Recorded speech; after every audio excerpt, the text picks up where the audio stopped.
So let us study basically chapter 24, verse 10. Chapter 24, verse 10. And this is the passage of the one who curses God. Vayetze ben Isha Yisraelit. You have it? Mordechai, you have it? Vayetze ben Isha Yisraelit. So the one who was the son of a Israelite woman went out. Vehu ben Ish Mitri. Oh, first of all, I want to say we're studying in memory of Mordechai's father, who's your tzedek tonight, Moshe ben Yosef Alevi, and Shama have an aliyah. Aviv and Mordechai sponsored all the Torah study, so we'll study in his memory. So the son of a Yisraelite, there was a man who was the son of a Yisraelite man, a Yisraelite woman, and an Egyptian man.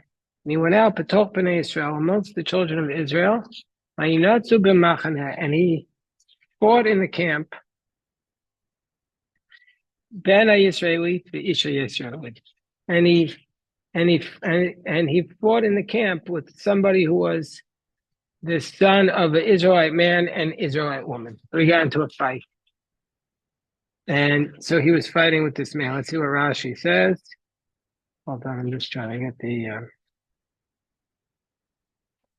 Okay, here we go. Okay. So what does Rashi say about this passage? Rashi says, what's going on here? Where did he come out from? It says Vayetze, he went out. So where did he go out from? So Rabbi Levi Omer Me'oamo Yatsa. He left this world. He committed a sin for which he was going to die. Rabbi Brachya says, he partial Amal Yatsa. He went out from the previous paragraph. What was the previous passage? We have to go back and read the previous passage. Previous passage, beginning in chapter 24, verse 5, says, you shall take flour, solet, bake it, 12 loaves of bread. 2 out of each loaf will be 2 esronim for each challah. And you shall place them on 2 stacks, 6 for each stack, and on the table. And you shall put on the ma'arachas, and you shall put on the stack levona zaka, frankincense, pure frankincense. And the bread will be a remembrance of a fire to God. B'yom HaShabbos yarchenu. Every Shabbos you should place out the bread. Lefnei Hashem tamid me'it b'nei Yisrael brit tolam. Each and every Shabbos day you shall place it out. V'yisel Aaron u'vanav. And it will be for Aaron and his children, V'achu b'makom kadosh. And they should eat it in the holy place. So this bread will be for Aaron. They eat it in the holy place because it will be holy for God. Me'ishei Hashem chol kolam. So this is the law of the lechem hapanim. So what is this? So what is this law? Rashi says that what they did was, every single week they would bake it on Friday and place it on the table on Shabbos. And then they would remove the other bread from the previous week. And so that's what he was making fun of. This man went out and he said, B'yom HaShabbos yarchenu, that on Shabbos he shall put the bread on the table. Derech HaMelech echol pas chama b'chol yom. The normal way of the king is he eats fresh hot bread every day. Shema pasto nenes shal tisha yomim. But this is basically, the bread was baked on Friday, and it was placed on Shabbos, and it's only eaten the next Shabbos. So they're eating bread that's 9 days old. So it was eaten 9 days late. So is that what a king does? So that's what caused the big fight. He was mocking the bread. I mean, we have it's it's obviously not like archala, but it's like matzah. But still, it's better if it's fresh. Umasnisa amra. So that was the third approach. The first approach was, where did he go out from? He went out from. Um, the first approach is he just left his world because he sinned by cursing. Second approach is that he was making fun of the laws. And the third approach is we based Dino Shal Moshe Yatzim Mechuyav. Third approach is he left the court of Moses and he was upset that they found him guilty. So he was found guilty. What happened? So he had come to pitch his tent in the camp of Dan, and they said to him, Matif Cholakam, what are you doing here? And he said to them, Mibnei Donani, I'm from the tribe of Dan, because my mother was from the Dan. Amrlo, they said, Ishal te globo so avosam. Every man camps by his father's flag. So he entered the court of Moses to try and be able to place his tent in the camp of Dan, and he went out and he was found guilty, and so it didn't work. So the three approaches as to why he went out was the approach number one. It just means he went out of this world because he sinned here by cursing God. Approach number two was he was mocking, making fun of the Torah's laws about bread. And the third approach is he went out from the court where he was found guilty. And so those are the three approaches about what happened. So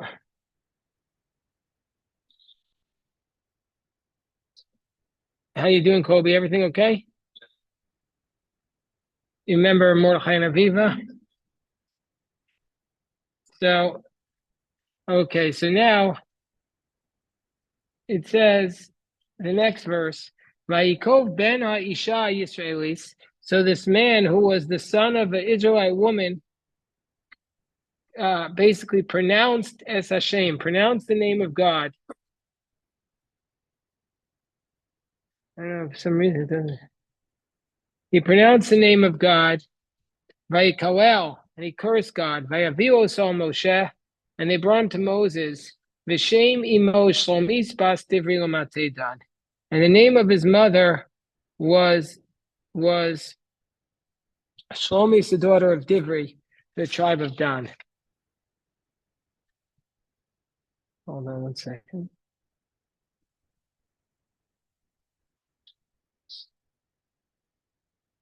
Okay, so hello, we're studying in chapter 24, verse 11.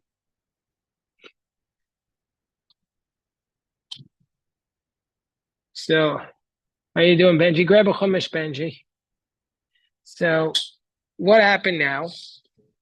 Chapter 24, verse 11. This is the story of the man who cursed God. Vayikov ben Aisha Yisrael es Hashem. Vayikawel vayavios al Moshe. So he pronounced the name of God. Shenikev Shem Amiyuchad. He pronounced a special name, and he cursed it. And it was the explicit name that he had heard at Sinai.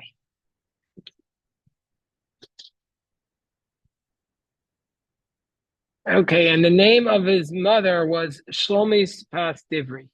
The name of his mother was Shlomit, the daughter of Divri. Who was this woman?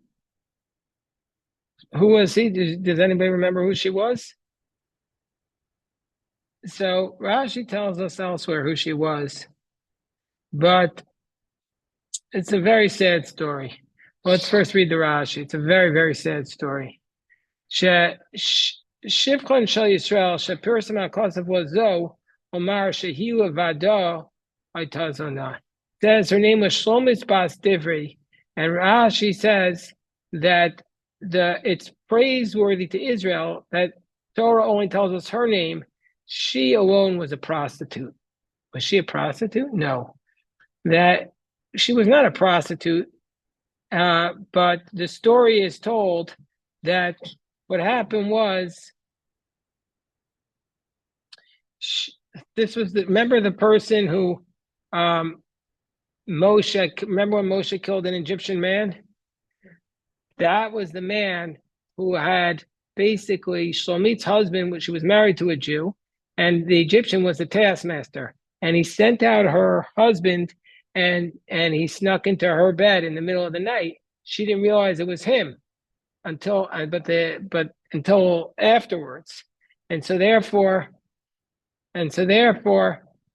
the Torah calls her a prostitute, even though she wasn't a prostitute. The Torah doesn't have that many words to say a woman who was with another man, so it uses this word not to say that she was a zona, but she had this relationship which was adulterous, even though it was unintentional. It's weird because, and Rashi tells us, why was she called Shlomit? Dave pat pata, because she would chatter.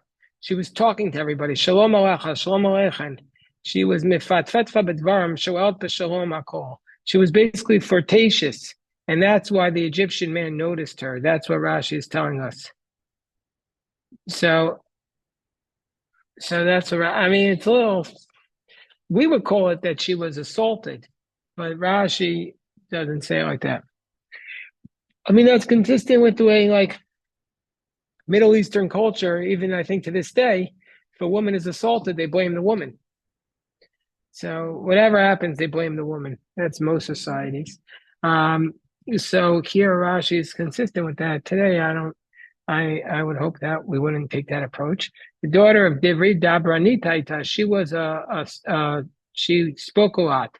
She spoke with many men, and therefore Kokala. That's why she sinned. So her sin is attributed to her. And she was a daughter of Divri Umated Dan.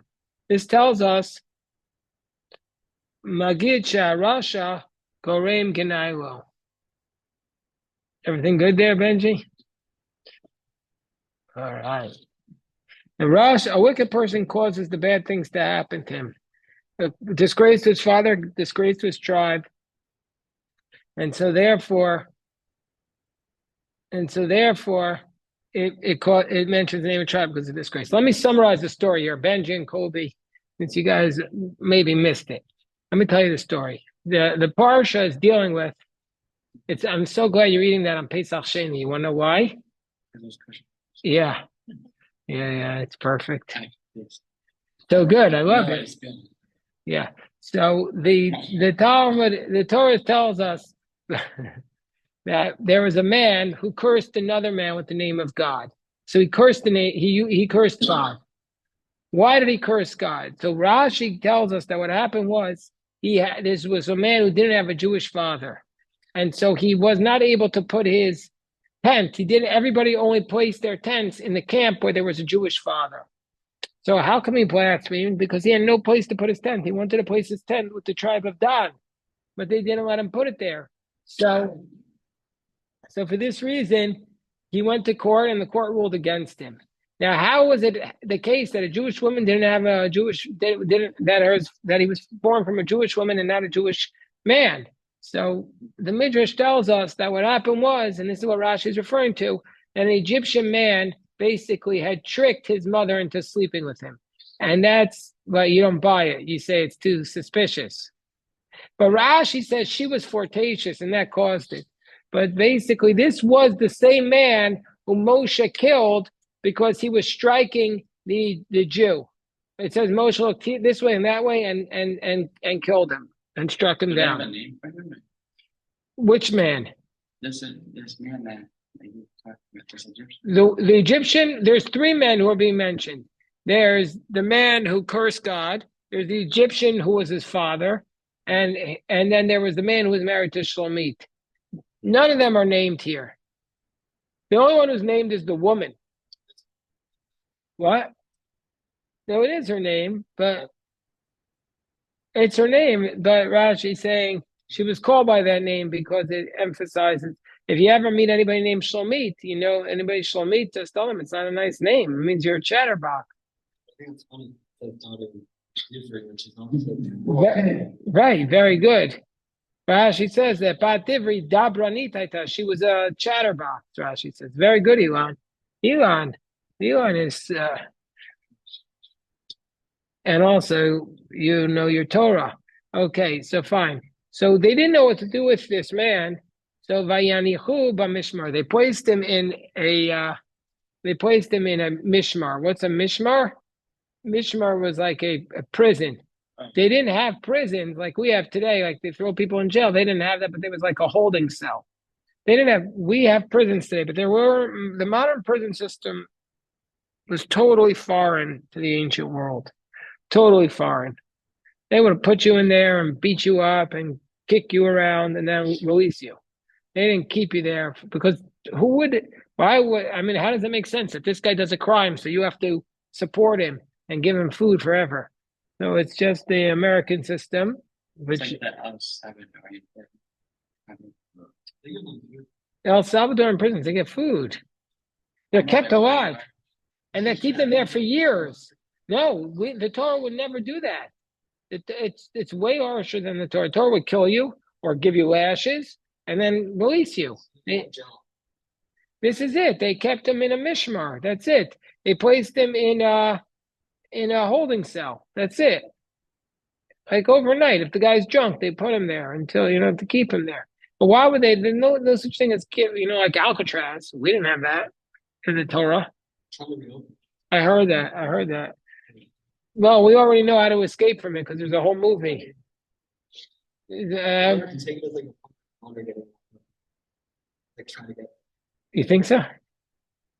Yeah. So they placed him in this holding cell in this cell,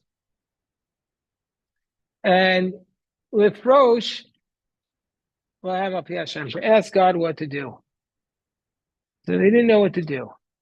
So they went and they asked God. Now there was one other person who also they didn't know what to do, and who was that? Anybody remember? There was one other person. Well, you're correct, Mordechai, but the Torah doesn't call him Tzlafchad. There was a man who gathered wood, and the Talmud says that was Tzlafchad. Talmud and Eruvin says that man who gathered the wood was Tzlafchad. So they didn't know what to do with this man, but they didn't. Rashi says that they didn't put him. They didn't put him in together. They did not put him together with the man who gathered wood, and even though both incidents occurred at the exact same time.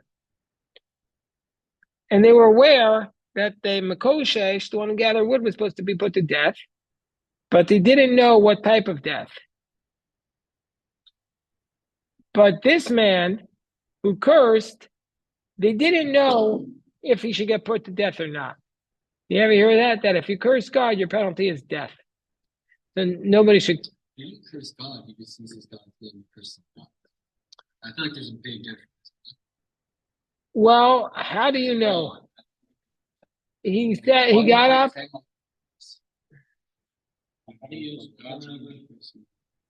No. So the Talmud asks. The Talmud explains how you do it. You say let this God's name curse you, but he cursed God.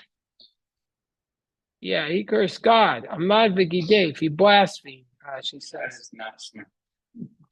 Well, nowadays people can do it and get away with it, but in those days, Moses was around to enforce the law with God's help. So, you think that would be like God?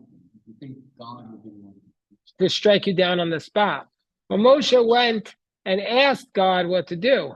So God spoke to Moses and he said, take this Mikalel and place him outside the camp. Carry him out. And then all the people who heard the curse, these are the witnesses, should put their hands on his head. Rashi says, they say, your blood is on your head, and we are not punished for it. You caused it to yourself. And they all had to stone him. Now, B'nai Yisrael barely more, so they ought to stone him to death. That seem fair, Benji? What is so bad about this guy that he gets death? I'm reading something. What's that, Benji? I love your I question. don't want to. You want to. So it's talking about Moloch and it's saying it is the archetype of anti-Semitism throughout history. But then it says, although this hatred can sometimes be rationalized by various reasons, I don't understand it. What they're saying is that that's a very good question. He's saying if Amalek is anti-Semitism or hatred of Jews, how can it be rationalized? So they come up with an excuse. They'll come up with an excuse like they'll say, "We hate Israel and we hate the Jewish people not because we hate Jews, but because we hate Israel." So they're coming up with an excuse. They're just saying we're just anti-Zionists. We're not anti-Jews, but we all know what they are, Benji. By the way, and hold on, I want to stop this. Pause this for a second.